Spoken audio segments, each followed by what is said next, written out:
kasih, Tuhan memberkati. Shalom. Apa kabar Bapak Ibu Saudaraku? Yes. Luar biasa. Haleluya. Terpujilah Tuhan yang selalu membuat umatnya dahsyat luar biasa. Amin. Mari kita segera baca Alkitab kita, firman Tuhan. Kita buka Yohanes pasal 16 ayat 5 sampai 7. Yohanes 15 ayat 5 sampai 7. Saya terlebih dahulu di ayat 7 kita sama-sama. Tetapi sekarang aku pergi kepada Dia yang telah mengutus aku, dan tiada seorang pun di antara kamu yang bertanya kepadaku, kemana engkau pergi?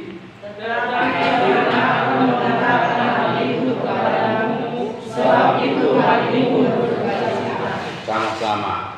Namun benar yang kukatakan ini kepadamu adalah lebih berguna bagi kamu jika aku pergi. Sebab jikalau aku tidak pergi, penghibur itu tidak akan datang kepadamu. Tetapi jikalau aku pergi, aku akan mengutus Dia kepadamu. Amin. Amin. Amin.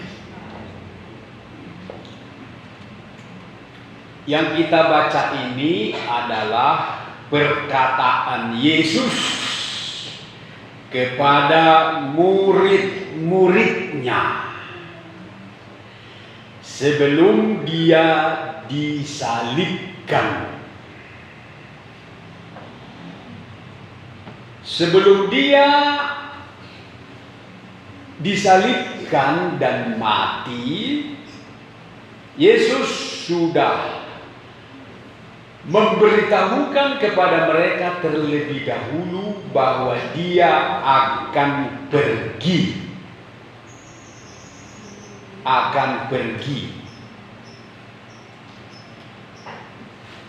Oleh karena kata-kata Yesus ini, murid-murid menjadi gelisah. Apalagi Yesus mengatakan Dia tidak hanya akan pergi, tetapi juga akan ditangkap, akan diadili, kemudian disiksa dan dibunuh. Nah, siapapun kalau sudah mendengar berita atau kabar-kabar yang seperti ini pasti gelisah dan sedih, bukan? Saking gelisah dan sedihnya hati mereka, Yesus berkata kepada mereka dalam pasal 14 ayat 1, janganlah gelisah hatimu. Percayalah kepada Allah. Percayalah juga kepadaku, kata Yesus.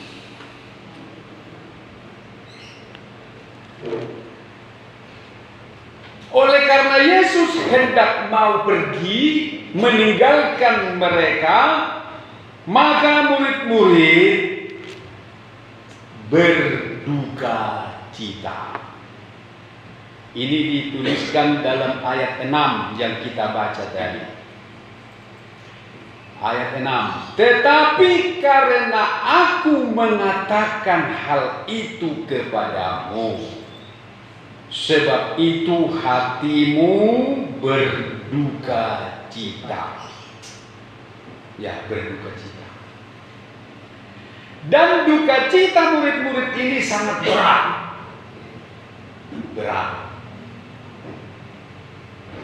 Saking beratnya, mereka tidak ramah lagi kepada Yesus.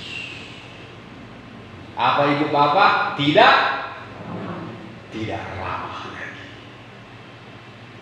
Berat hati mereka, duka cita mereka berat, menyakitkan sekali, sehingga mereka tidak ramah lagi kepada Yesus. Di mana buktinya?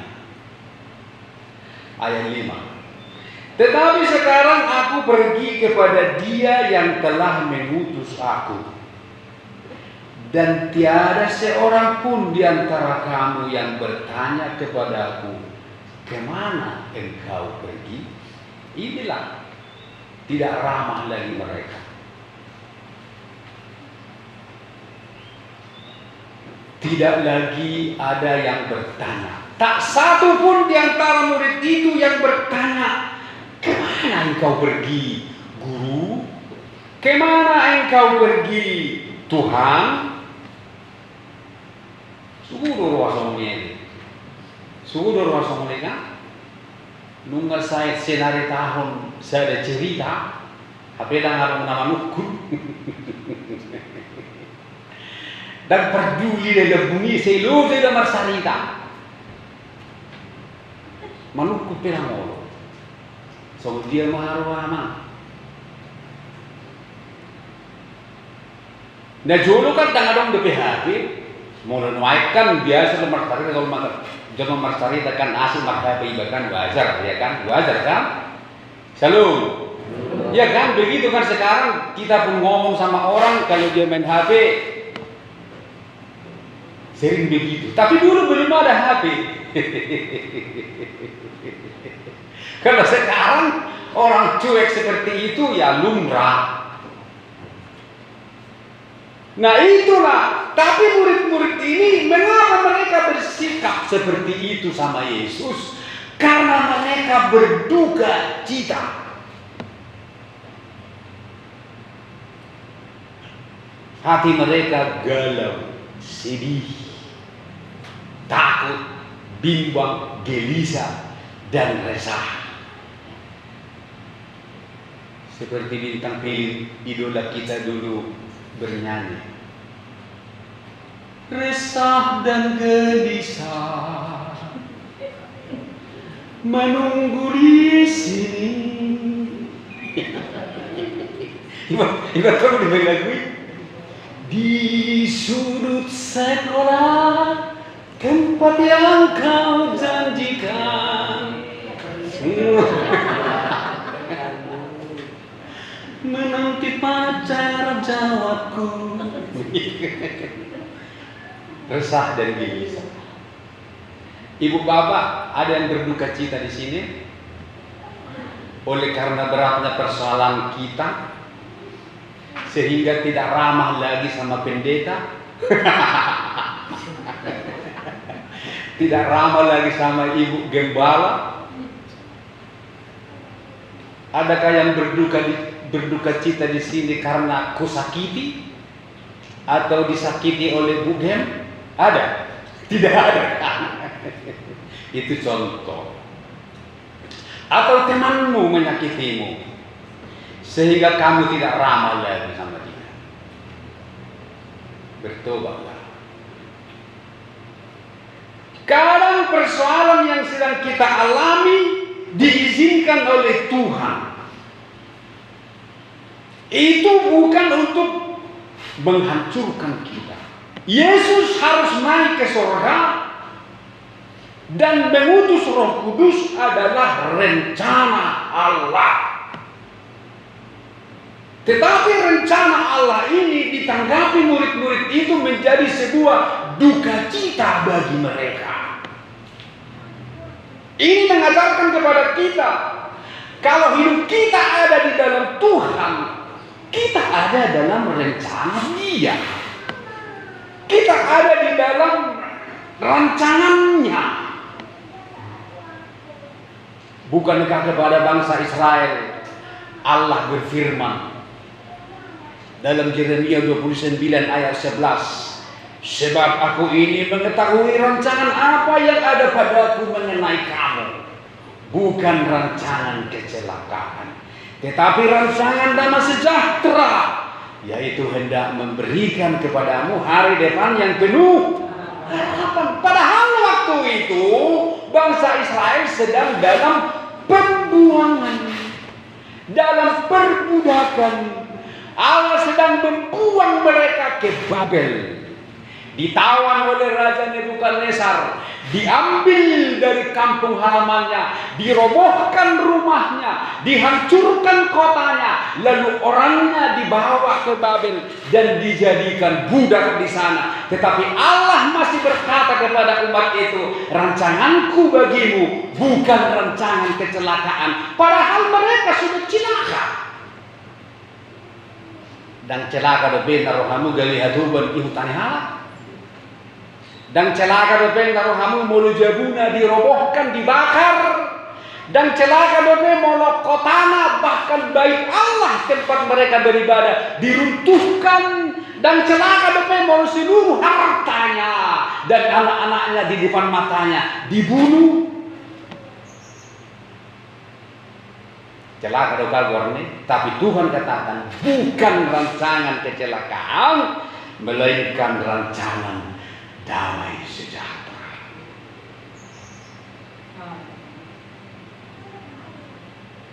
Jadi dari pelajaran ini, dari duka cita murid-murid ini,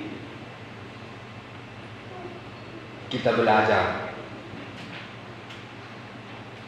bahwa apapun yang kita alami di dunia ini yang membuat kita kerap kali berduka cita, itu adalah rancangan terbaik bagi kita. Amin. Apa rupanya rancangan Allah bagi murid-murid? Ayat 7. Namun benar yang kukatakan ini kepadamu adalah lebih berguna bagi kamu jika aku pergi. Nah, murid-murid tidak rela Yesus pergi. Mereka tidak terima Yesus meninggalkan mereka karena mereka sudah begitu dimanja-manja oleh Yesus. Selama mereka bersama dengan Yesus tidak ada yang kurang. Mau makan, Yesus kasih. Mau minum, Yesus kasih.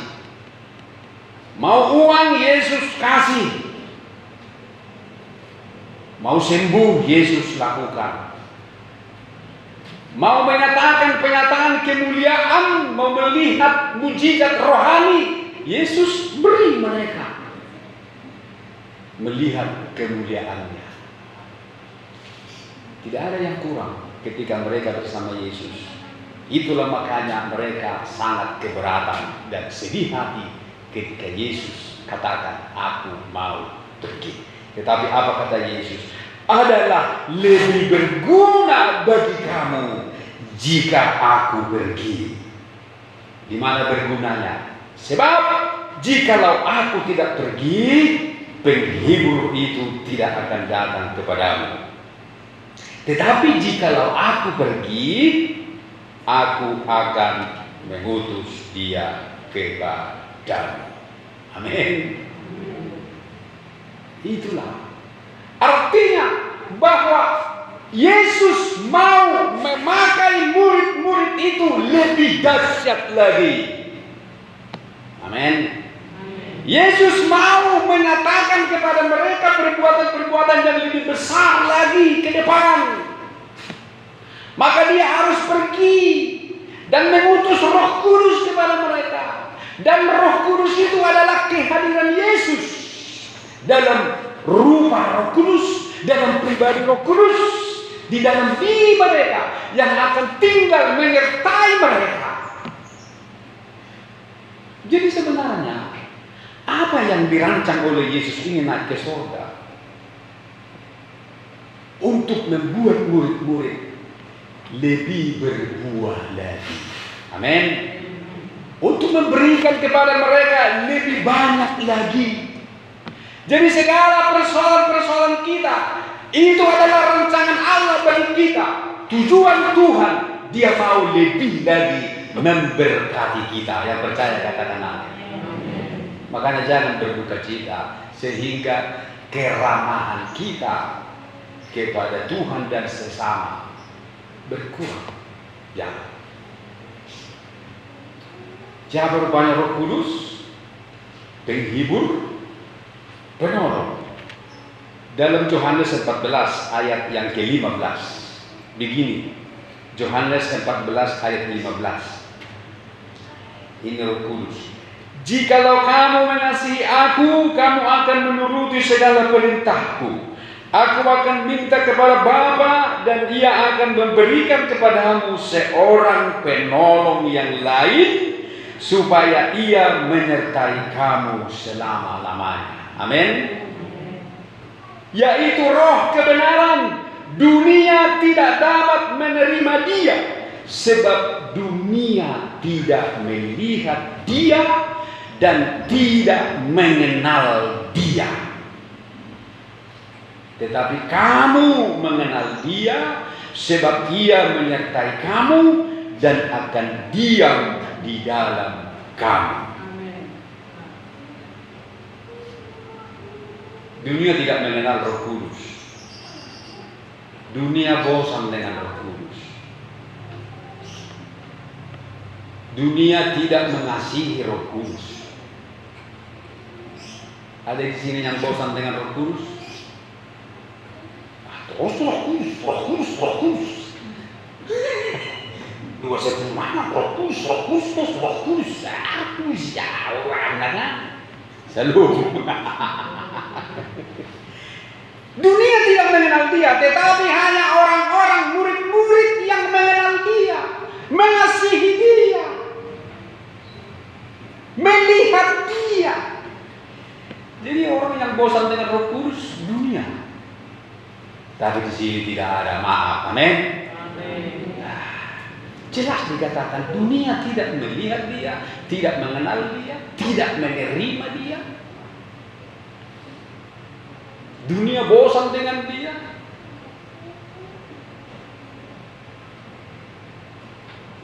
Sekarang saya mau tunjukkan Roh Kudus itu bekerja di dalam hidup kita dalam Roma pasal 8. Ya, singkat saja ya, ini dalam Roma pasal 8. Beginilah Dia menolong kita.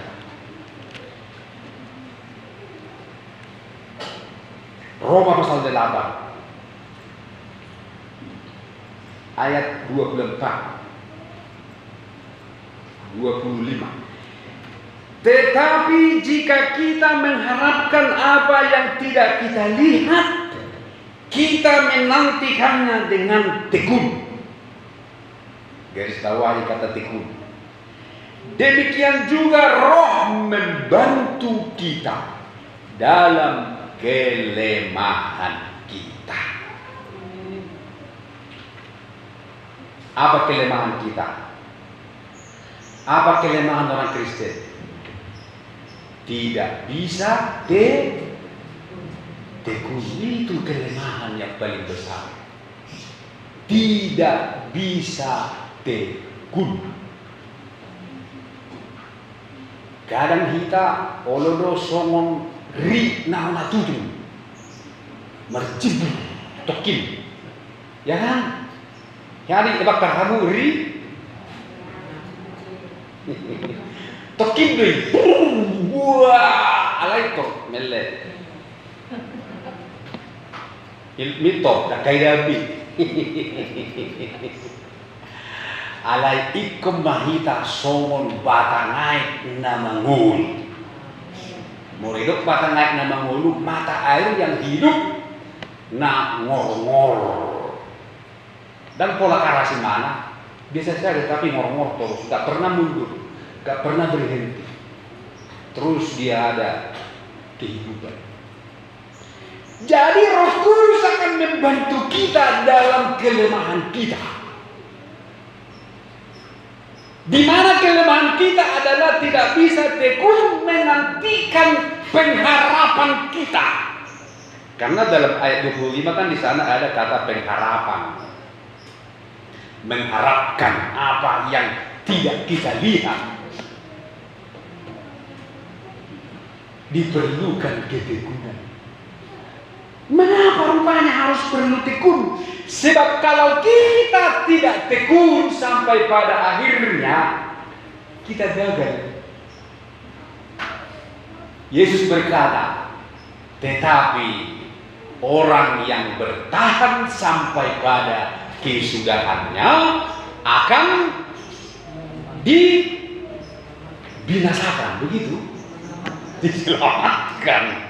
Itu kata Yesus, tekun. Makanya Roh Kudus dicurahkan menjadi penolong, membantu kita supaya kita bisa tekun di dalam berharap kepada Tuhan, tekun dalam pengharapan kita supaya kita akhirnya menerima keselamatan kita.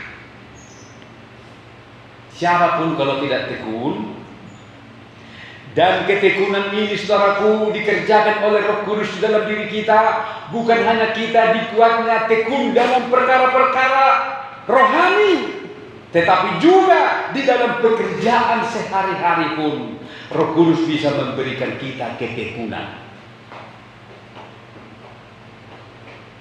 Menjadi seorang pelajar di sekolah, menjadi seorang pelajar yang tekun.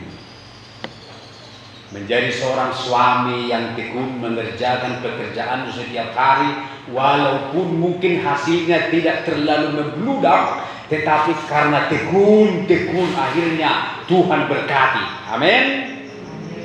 Begitu. Makanya penuh Roh Kuduslah ibu bapak. Ibu-ibu di rumah pun bisa tekun mengurusi anak-anaknya. Walau mungkin anak-anaknya nakal, memusingkan, main HP terus, tapi ibu-ibu harus tekun menasihati. Amin. Bagaimana orang muda masih gila-gila main HP terus? Saya percaya kaum muda di sini sudah bertobat semua. Amin. Kalau mendengar khotbah tidak ada lagi yang senyum-senyum, tapi senyum-senyum kepada Yesus Kristus yang ada di HP-nya. Amin. Seringkali kulihat pemuda ini pas aku berkhotbah senyum-senyum dia. Begini kan? Senang aku karena senyum mendengar khotbahku. Tapi ternyata betul mendengar khotbahku. Haleluya. Tapi suatu saat siapa yang akan main hati nanti akan kujumpai, turun aku dari sini nanti. Gak apa-apa kosong di sini 2 menit kan? Kujumpai nanti dia.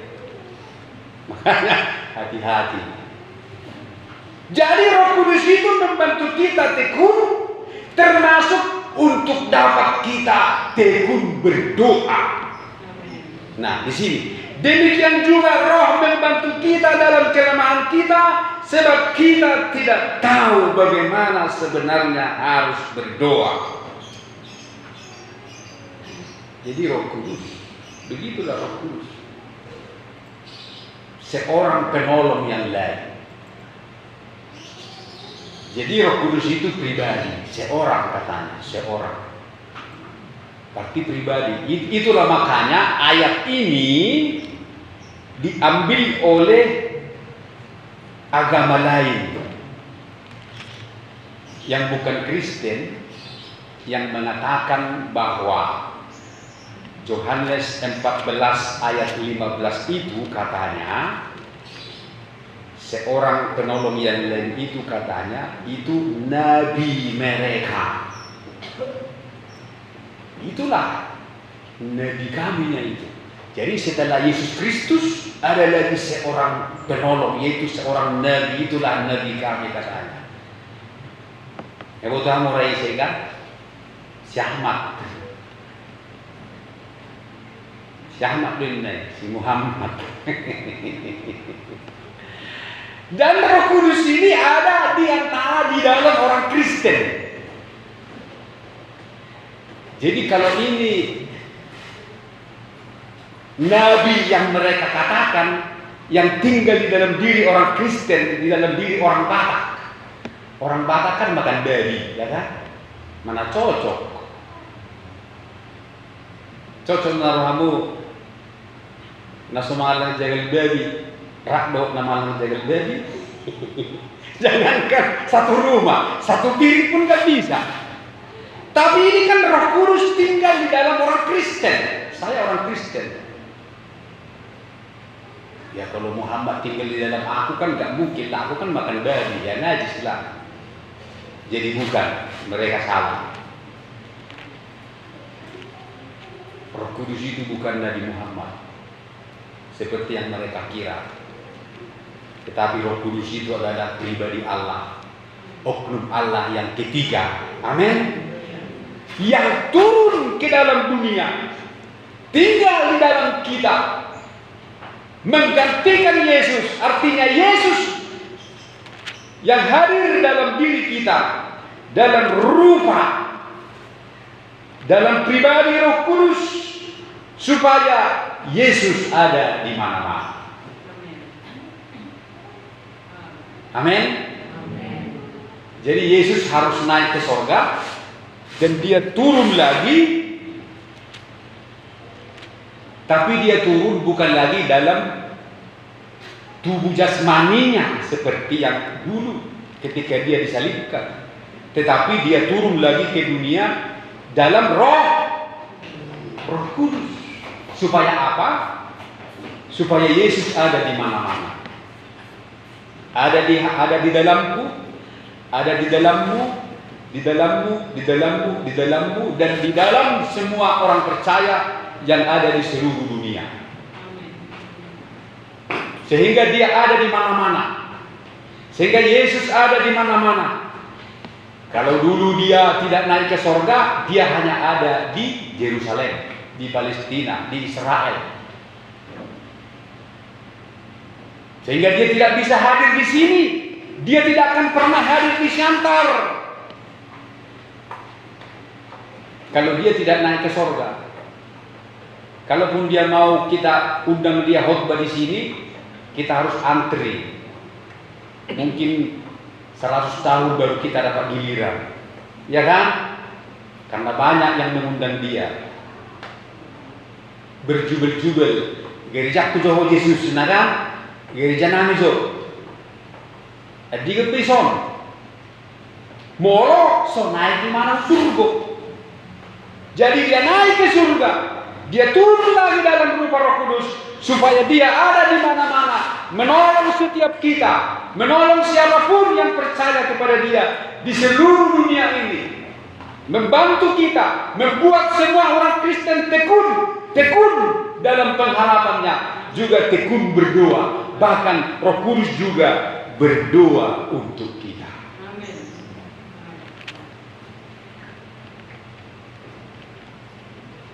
Jadi selain dia membantu kita dalam berdoa, membantu kita supaya tekun berdoa, juga membantu kita dalam berdoa, tetapi dia juga berdoa untuk kita. Ayatnya begini dalam Roma 8 ayat 12. Ayat saya baca mulai ayat 26. Roma 8 ayat 26. Demikian juga Roh membantu kita dalam kelemahan kita. Tadi sudah saya jelaskan. Sebab kita tidak tahu bagaimana sebenarnya harus berdoa. Tetapi Roh sendiri berdoa untuk kita kepada Allah dengan keluhan-keluhan yang tidak terucapkan. Amin. Ayat 27. Dan Allah yang menyelidiki hati nurani mengetahui maksud Roh itu, yaitu bahwa ia, Roh Kudus, sesuai dengan kehendak Allah, berdoa untuk orang-orang kudus. Jadi benarlah kata Yesus, adalah lebih berguna jika aku pergi. Jadi dapat kita simpulkan adalah berguna semua rencana-rencana Allah yang terjadi dalam hidup kita. Amin. Itu berguna bagi kita supaya kita lebih berbuah lagi. Amin. Supaya kita lebih besar lagi. supaya kita berkapasitas lebih besar lagi. Itu untuk menambah kapasitas kita. Makanya jangan mengeluh, jangan mempersalahkan Tuhan, jangan mempersalahkan siapapun, jangan mundur, tetapi tetap bertahan dan jangan meninggalkan jalan-jalannya Tuhan. Jikalau kita melakukan semua itu, jikalau kita bertahan dan tetap setia kepada Tuhan, walau rancangannya, walau rencananya tidak sesuai dengan keinginan kita, kalau kita bertahan, akhirnya kita akan berkata apa? Ayat 28. Roma 8 ayat 28. Kita tahu sekarang bahwa Allah turut bekerja dalam segala sesuatu untuk mendatangkan kebaikan bagi mereka yang mengasihi Dia, yaitu bagi mereka yang terpanggil sesuai dengan rencana Allah. Kapan kita tahu? Sekarang. Kenapa enggak dulu-dulu kita tahu? Ketika dulu-dulu kita ada masalah besar, kita berontak. Ketika kita ada masalah, kita berontak. Ketika kita ada masalah, kita galau. Ketika kita ada masalah, kita berduka cita. Mari kita jalani terus. Kalau kita terus menjalaninya dengan tetap beriman kepada Tuhan, maka akhirnya kita berkata, ku tahu sekarang. Kita tahu sekarang. Rupanya. Semua berkata, rupanya. Rupanya Allah turut bekerja dalam masalahku yang lampau. Rupanya itu mendatangkan kebaikan bagiku. Mengapa aku dulu galau? Mengapa aku dulu tidak terima? Rupanya begitu. Itulah makanya ada nyanyian lagu itu. Indah rencanamu, kan begitu kan? Dulu ku tak tahu Tuhan, itu teh sama dia loh. Dulu ku tak tahu Tuhan, gola gelap ku rasakan, hati menderita, aku tak berdaya menghadapi semua. Lanjutkan, kini ku mengerti sekarang.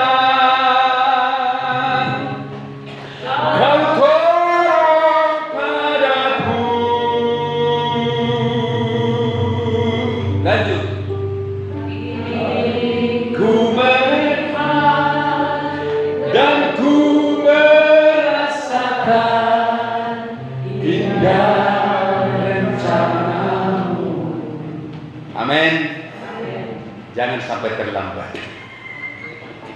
Makanya Paulus berkata, kita tahu sekarang. Bukan dulu kita tahu, tapi sekarang. Setelah kita menjalani prosesnya.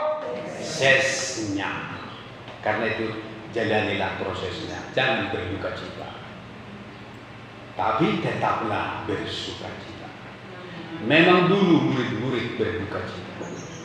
Dulu murid-murid berduka cita ketika Yesus berkata, aku mau pergi. Tetapi lihatlah, setelah benar-benar Yesus pergi, apakah mereka tetap berduka cita? Di mana ayatnya? Haleluya. Iya. Dulu mereka berduka cita ketika Yesus berkata, aku mau pergi. Tetapi setelah betul-betul terjadi Yesus pergi, mereka justru bersuka cita. Bahkan sangat bersuka cita. Terlupa doamu jangan tani burita ya rahai. Nang pedang sona buat kalau jangan tani buat. Syukur dah bukan. Anak kita tani burita. Sudah ibu kan matang Lukas 20 tentang ibarat. 20 nak. 20 masih. Ayam 20 sama diriku. Akhirnya kami buka lagi. Lukas 20 apa HP enggak? Lukas 20. Ya Yohanes 20 ini nakal deh. Ini Lukas 24 ayat 51. Nah, kita baca Lukas 24 ayat 50. Lalu Yesus membawa mereka keluar kota sampai dekat Betania. Di situ ia mengangkat tangannya dan memberkati mereka. Dan ketika ia sedang memberkati mereka, ia berpisah dari mereka dan terangkat ke surga. Mereka sujud menyembah kepadanya. Lalu mereka pulang ke Yerusalem dengan sangat bersukacita, tidak lagi berduka cita. Karena mereka melihat betapa dahsyatnya Yesus naik ke surga. Mari kita bangkit berdiri. Kita menyanyi. Perhatikanlah bunga bakung di padang.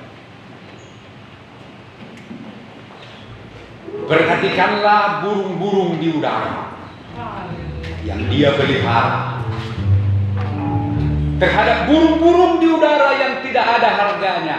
Terhadap bunga bakung yang di padang yang tidak dihiasi, Allah perhatikan. Allah rancang bunga itu bagaimana perkembangannya. Allah rancang burung itu di mana makan, di mana minum. Apalagi kita, Allah rancang yang terbaik bagi kita. Maka jangan berduka cita walaupun ada masalah.